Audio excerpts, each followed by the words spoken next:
and you could hear the church bells. Like you said, it was very romantic.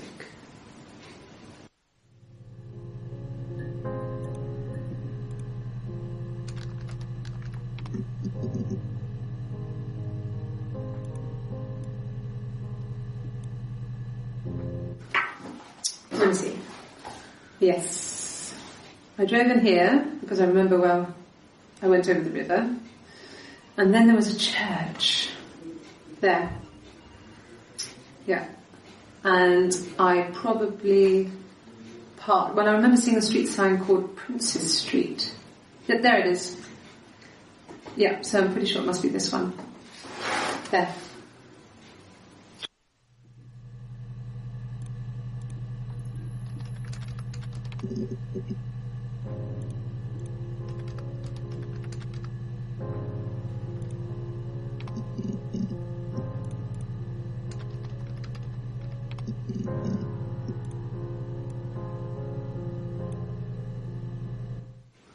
I don't know if anyone really changes. You just become more yourself. Simon was my prince, and that hasn't changed.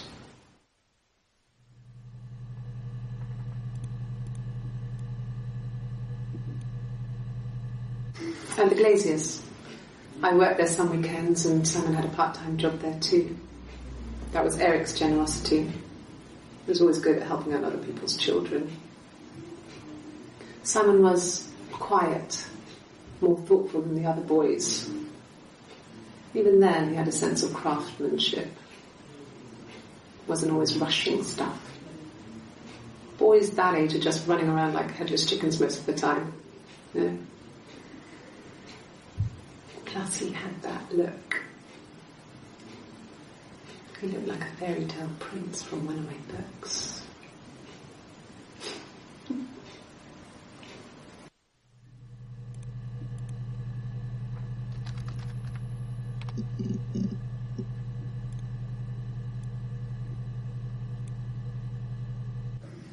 There were always princes and princesses.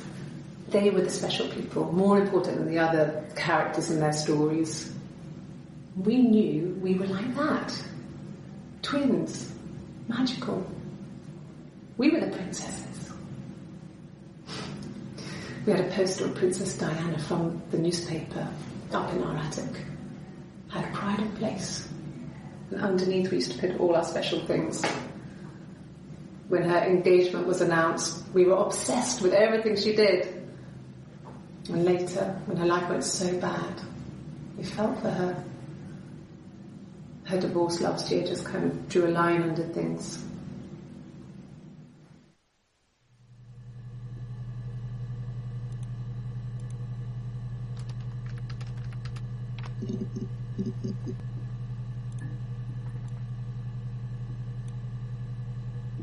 A mobile phone? Yeah. Well, they have one for the Glaziers, but it's only for work. I can't remember the number. Oh, it's in the kitchen. I saw it plugged into its charging cradle.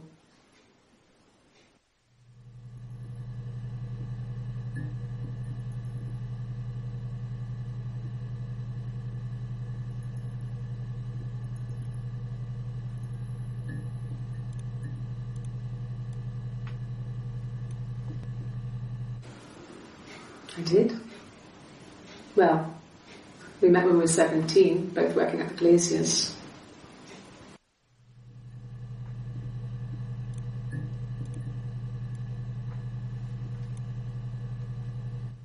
No. Everyone loved Simon. He's a Glazier, he doesn't have much money. I don't know. I don't know.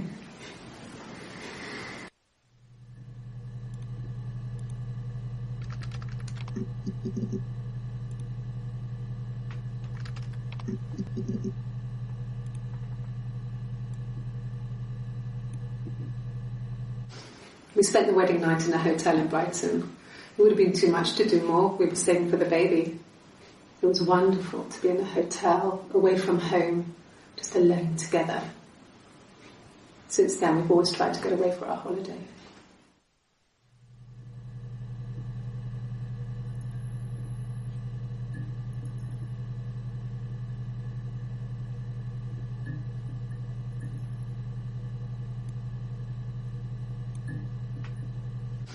We spent the wedding night in a hotel in Brighton.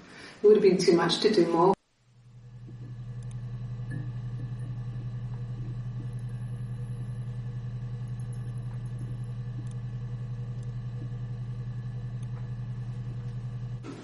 No. I lost the baby. I had a miscarriage at 8 months. We carried on living at Simon's parents until, well, it was only a few months after.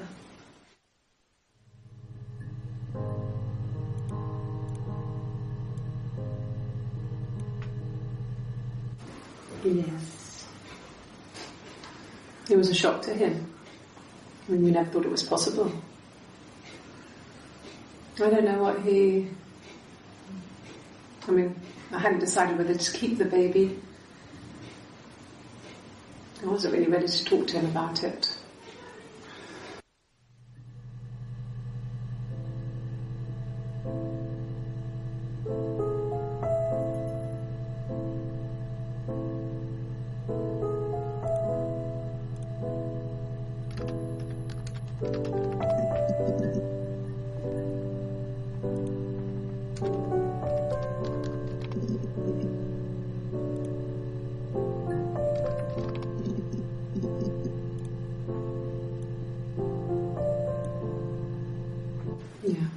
I've been round to Doug and Eleanor's and they're very worried.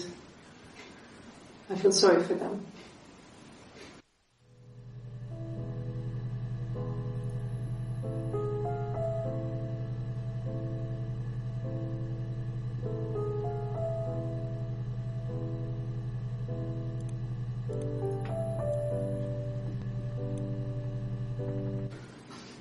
I got a job to contribute, Doug knew someone and I got a job as a dinner lady at the primary school. They said it didn't matter if I could cook or not, just don't poison the kids. So you see, it's always been complicated between me and Simon. It's never just been the two of us, there's always been pressure.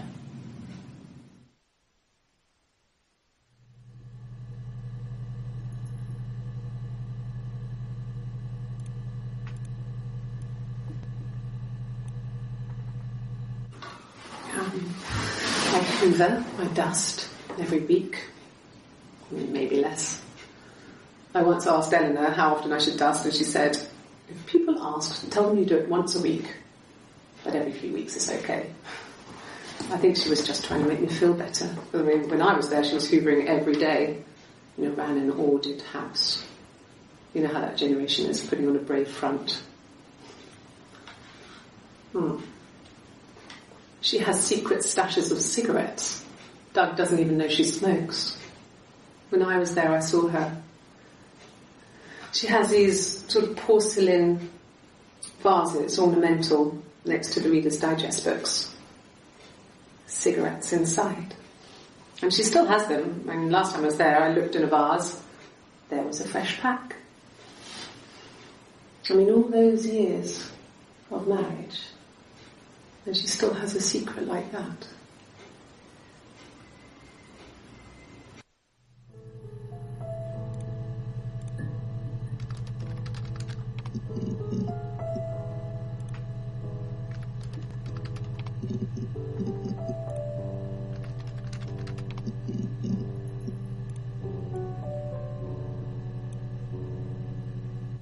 So, our sex life is probably fairly average for a couple after 10 years of marriage.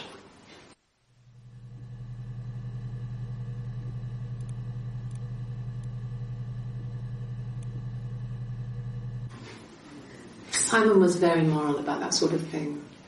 He wouldn't just walk out there and sleep with anyone. He wasn't that kind of guy. He took his marriage very seriously.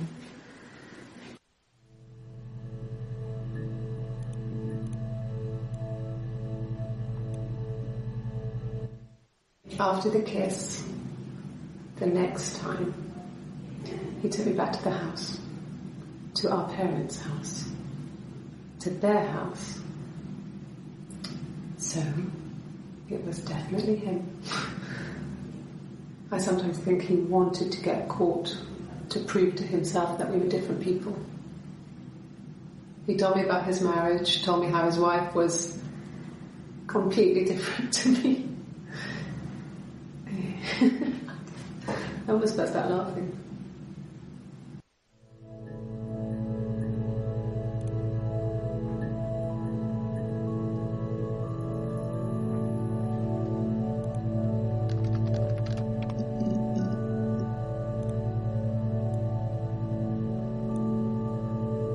Yes, I speak with Eleanor at least once a day.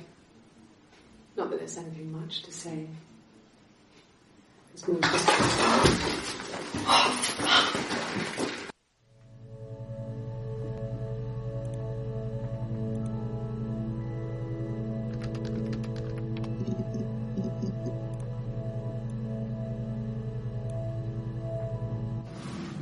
Yes, it was a cremation. For the best. We both wore black and had veils, so it was easy. And after the funeral, everyone came back to the house. Hannah served up sandwiches, and I stayed out of sight.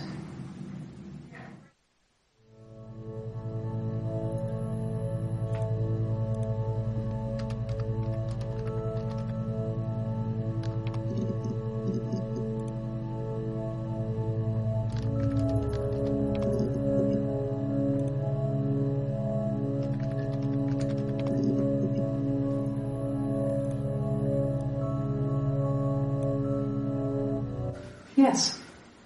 I got to Glasgow, I was exhausted, so I pulled over and slept in the car. I woke up because a rubbish truck went past. I got some petrol, bought a coffee and a pastry, tried calling someone from the payphone, and then headed back.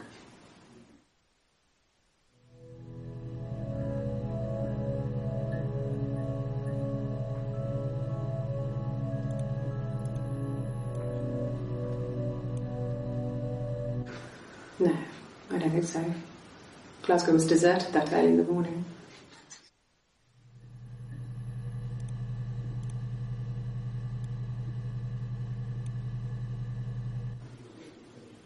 When I arrived in Glasgow, I was exhausted.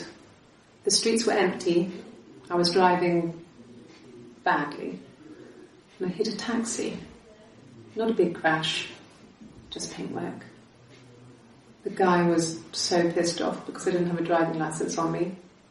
But when I told him I was pregnant, he made sure I got to the hospital so they could check me out.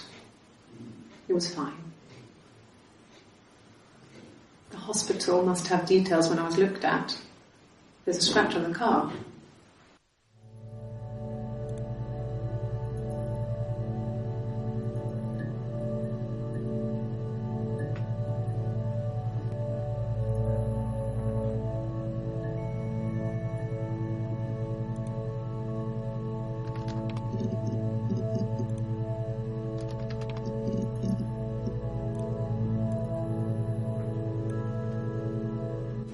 At the time they said it was poison, food poisoning. I mean, I felt so guilty. If I'd still been at home, maybe I could have done something. I don't know.